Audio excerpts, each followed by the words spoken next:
Hello मेरे प्यारे बच्चों, स्वागत है आप सभी का आपके अपने प्यारे से यूट्यूब चैनल स्पाइस स्टडी पर। सो माय डियर स्टूडेंट, जैसा कि आप सभी को पता है, थंबनेल में देख लिया, आज हम वीवीआई वो मोस्ट इंपोर्टेंट ऑब्जेक्टिव क्वेश्चन को करने वाले हैं। जी हाँ, आज फिजिक्स 12th के जो मोस्ट इंपोर्टेंट ऑब्जेक्टिव क्वेश्चन है उन सबको लेने वाले हैं। तो इस क्वेश्चन बहुत यूनिक होने वाले हैं, इस वीडियो में बहुत धमाका होने वाला है।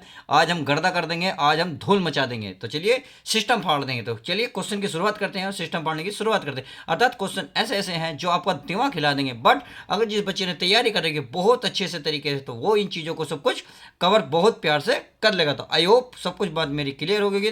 चलिए अब वीडियो पर फोकस करते हैं। वीडियो में फोकस का मतलब है इस वीडियो में जितने क्वेश्चन हैं उन सबको हम बेहतरीन तरीके से समझेंगे और फोकस करते हुए चलेंगे। तो चलिए क्वेश्चन नंबर 1 देख लेते हैं। और इसमें पहला क्वेश्चन है हमारा, किसी चालक की विद्युत धारिता का व्यंजक है। अर्थात विद्युत जो चालक की जो विद्युत धारिता है उसका व्यंजक क्या है। सी बराबर क्यू बटे वी है, या सी बराबर जो है वी बटे क्यू, यहाँ क्यू बटे वी, ये है वी बटे क्यू। और तीसरा हमारा सी बराबर क्यू वी। तो इसमें कौन सा ऑप्शन है? ऑप्शन नंबर ए बिल्कुल राइट आंसर होगा इसका, सी बराबर क्यू बटे वी, यानी कि सी बराबर क्यू बटे वी चालक की विद्युत धारिता है। अच्छा चलिए अगला क्वेश्चन है, आवेश वितरण से, आवेश वितरण जल्दी जल्दी बताइए इसका क्या आंसर। भाई ऊर्जा का ह्रास, ऊर्जा में वृद्धि, ऊर्जा का मान नियत।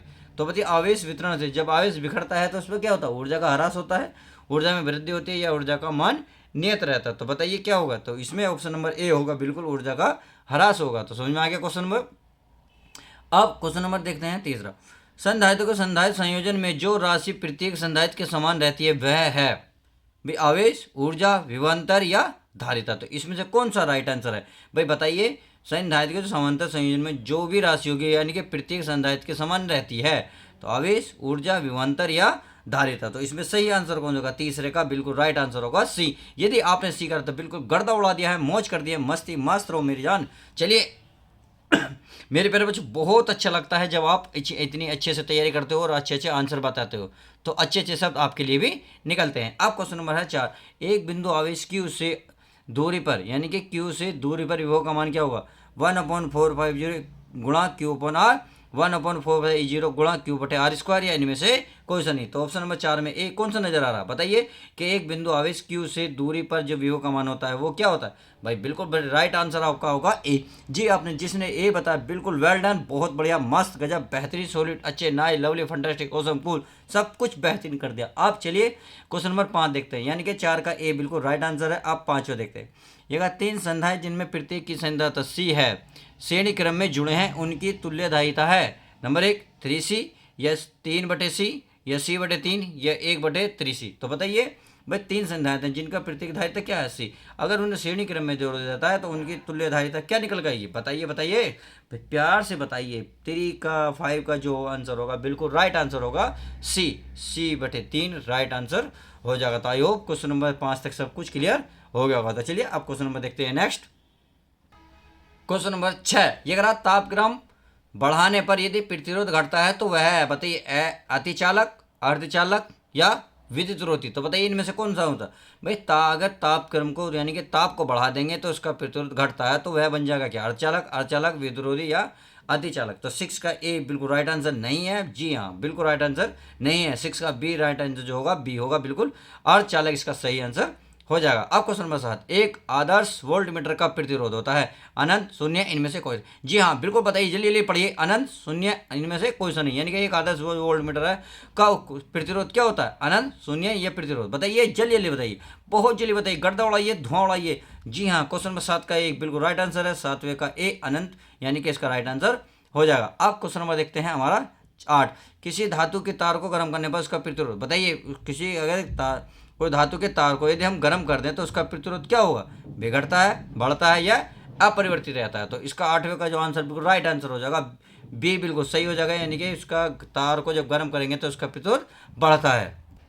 क्वेश्चन नंबर 9, परिपथ का गुण जो विद्युतीय ऊर्जा को ताप में बदलता है कहलाता है। यानी कि परिपथ का वो गुण बताइए जो विद्युत ऊर्जा को ताप में बदलता है, तो क्या कहलाता है? प्रतिरोध, धारा, वोल्टता या विद्युत वाहक बल।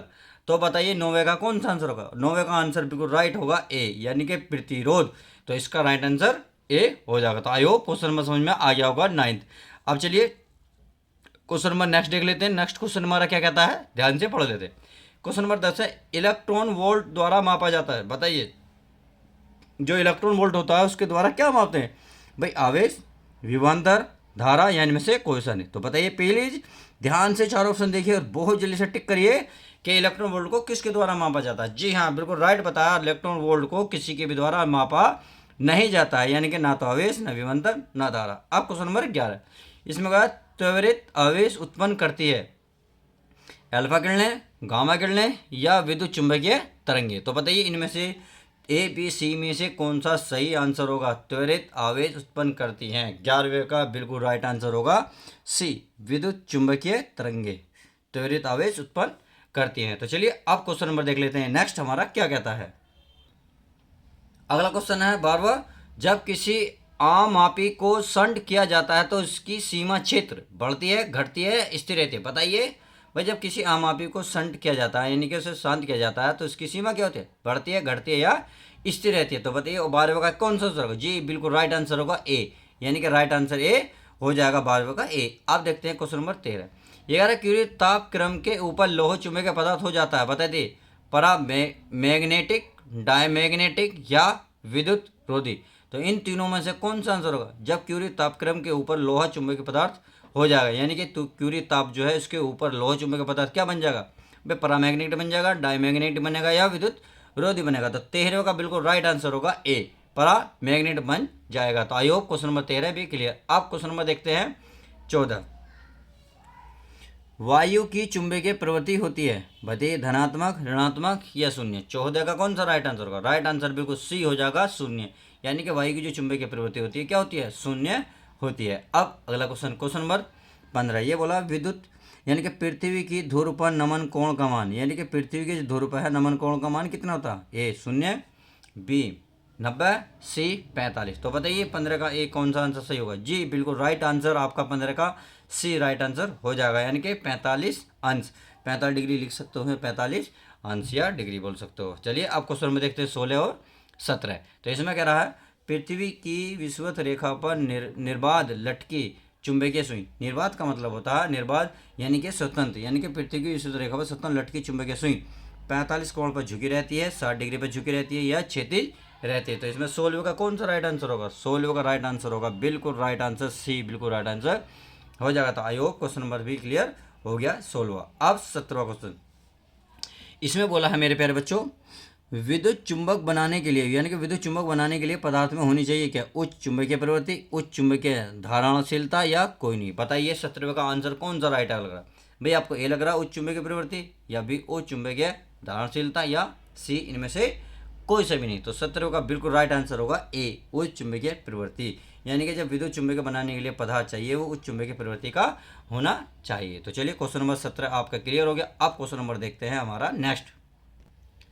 क्वेश्चन नंबर 18, ट्रांजिस्टर में विद्युत चालन का कारण। बताइए ट्रांजिस्टर में जो विद्युत चालन का कारण क्या है भाई? होल, इलेक्ट्रॉन, होल या इलेक्ट्रॉन। बताइए भाई होल है, इलेक्ट्रॉन है या फिर ये दोनों है। तो बताइए आपको कौन सा लग रहा है? इलेक्ट्रॉन में विद्युत चालन का कारण क्या लग रहा है? बताइए 18वें का बिल्कुल राइट आंसर आपका होगा सी, यानी कि होल और इलेक्ट्रॉन, यानी कि होल भी होना चाहिए और इलेक्ट्रॉन भी। जब ट्रांजिस्टर में विद्युत धारा का चालन का वो दोनों क्या बनेंगे? कारण बनेंगे। अब क्वेश्चन नंबर 19 होगा पी प्रकार एवं एन प्रकार का अर्धचालक। बताओ क्या होता है? विद्युतीय उदासीन, विद्युतीय धनात्मक या विद्युतीय ऋणात्मक। तो इनमें से कौन सा? 19 में से ए बी सी में बताइए, छांट के बताइए, बहुत जल्दी बताइए।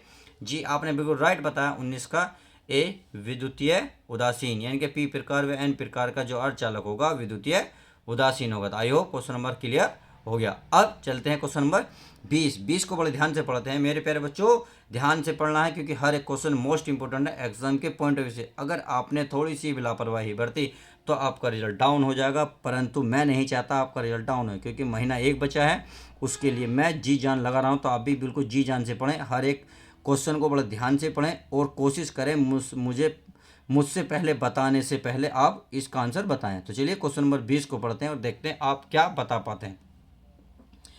क्वेश्चन नंबर 20 है, ताप बढ़ने के साथ अर्धचालक का प्रतिरोध, यानी कि जैसे ही ताप बढ़ाएंगे अर्धचालक का प्रतिरोध क्या होगा? बढ़ता है, घटता है या अपरिवर्तित रहता है, यानी कि घटेगा, बढ़ेगा या बिल्कुल स्थिर ही रहेगा, ना तो बढ़े ना घटे। तो बताइए 20वें का आपको कौन सा सही लग रहा है?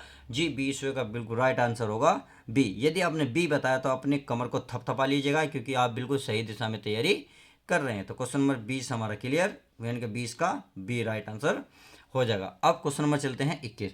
21 में कहा डायोड को कहा जाता है, बताओ डायोड को क्या कहा जाता है? फ्लेमिंग वाल्व, रिचार्डसन वाल्व या एडिसन वाल्व? बताइए क्या कहा जाता है भाई? जो डायोड है उसको फ्लेमिंग वाल्व बोला जाता है, रिचार्डसन वाल्व बोला जाता है, या एडिसन बोला जाता है? तो बताइए क्या बोला जाता है, आप बताएं। तो इसमें सही आंसर होगा आपका जो 21वें का होगा, 21वें का ए बिल्कुल फ्लेमिंग वाल्व होता है, यानी कि डायोड को फ्लेमिंग वाल्व कहा जाता है। 21वें का राइट आंसर। अब क्वेश्चन नंबर चलते हैं 22।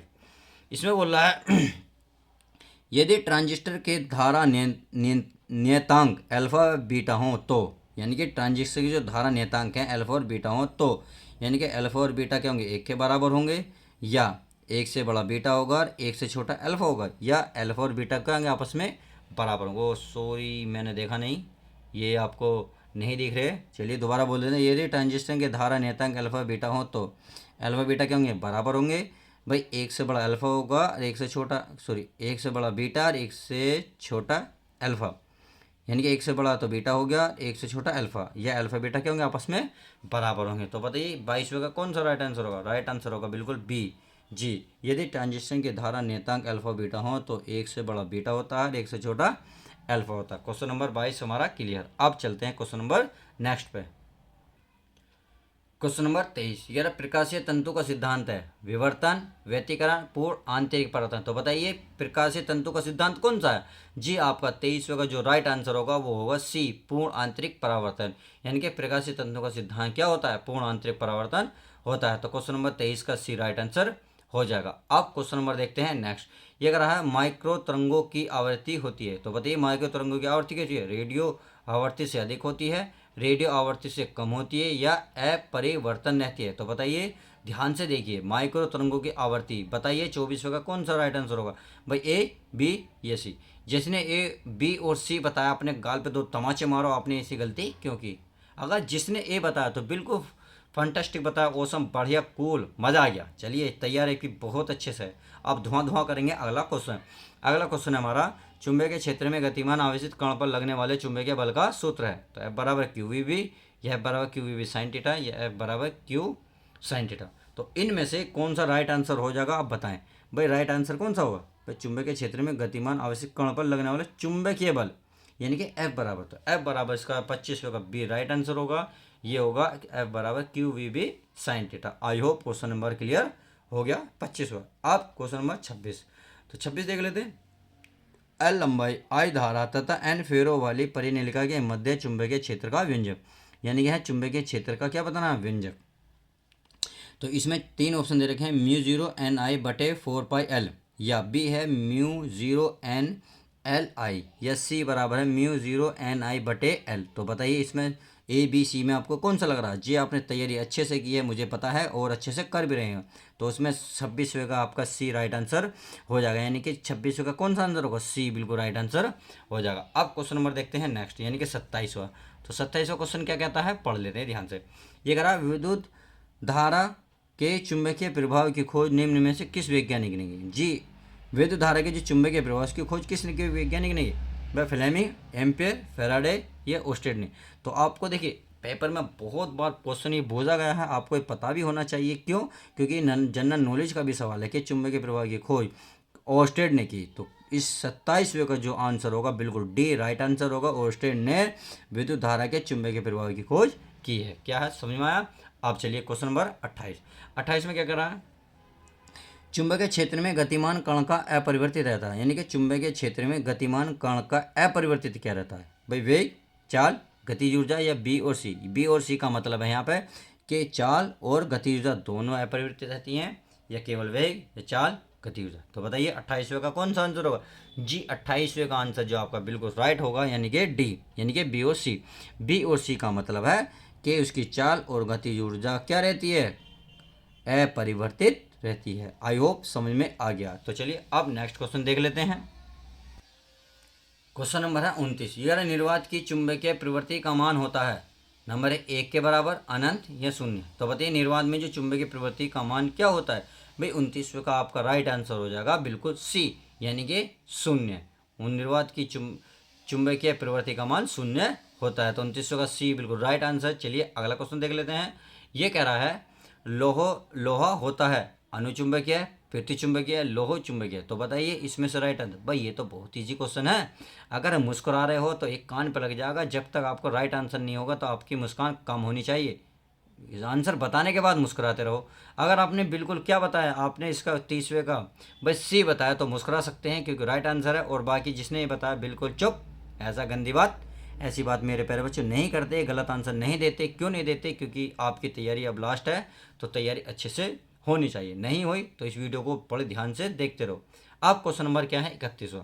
ये कह रहा प्लांक स्थिरांक की विमा है। प्लांक स्थिरांक की विमा क्या है? अब भाई ml² t की -1 या ml t की -1 या ml t की -2। तो बताइए इन तीनों में से कौन सी होगी? भाई बताइए भाई इसमें से राइट आंसर होगा आपका 31वें का बिल्कुल ए।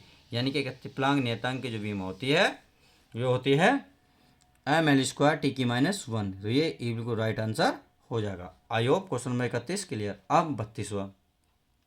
नमन कोण का मान उत्तरी ध्रुव से विद्युत रेखा की ओर जाने पर, यानी कि नमन कोण का जो मान है उत्तरी ध्रुव से जब हम विद्युत रेखा की ओर जाते हैं तो क्या होता है? स्थिर रहता है, बढ़ता है या घटता है? तो 32वें का कौन सा राइट आंसर होगा? 32वें का बिल्कुल सी राइट आंसर हो जाएगा। यानी कि 32 का सी घटता है। आई होप क्वेश्चन नंबर क्लियर हो गया। अब क्वेश्चन नंबर देखते हैं हम कौन सा? 33वां। अगला 33वां। अगर 33वां क्वेश्चन देखना है तो देखो ध्यान से देखो। ये कहा विषुवत रेखा पर नमन कोण का मान होता है भाई 0 डिग्री, 90 डिग्री, 180 या कोई नहीं। ये कमेंट्स में आपको आंसर देता हूँ। आप अगर ये वीडियो अपने अच्छी लगी होगी और कमेंट्स में आप अच्छे से अपने पढ़ा होगा और जवाब दिया होगा तो इस क्वेश्चन नंबर 33 का सही जवाब दे सकते हो। एक अनुन्य प्रेरकत्व का मात्रक क्या होता है? तो बताइए अनुन्य प्रेरकत्व का मात्रक आपको बताना होगा। ये भी आपको मैं क्या देता हूँ, ये भी क्वेश्चन आपको कमेंट्स में लिखने के लिए देता हूँ। तो आपको 33 और 34 का दोनों का आंसर आपको कमेंट्स में बताना होगा। तो आज की वीडियो कैसी लगी लाइक करके जरूर बताएं, शेयर करके भी बताएं। यदि वीडियो पसंद है तो प्लीज़ वीडियो को लाइक करें और अपने दोस्तों में ज़्यादा से शेयर करें ताकि वो भी अपनी तैयारी अच्छे से कर सकें। तो चलिए मिलते हैं किसी और यूनिक वीडियो के साथ, नए नए सवालों के साथ। जब तक के लिए दोस्तों good bye, take care, love you guys.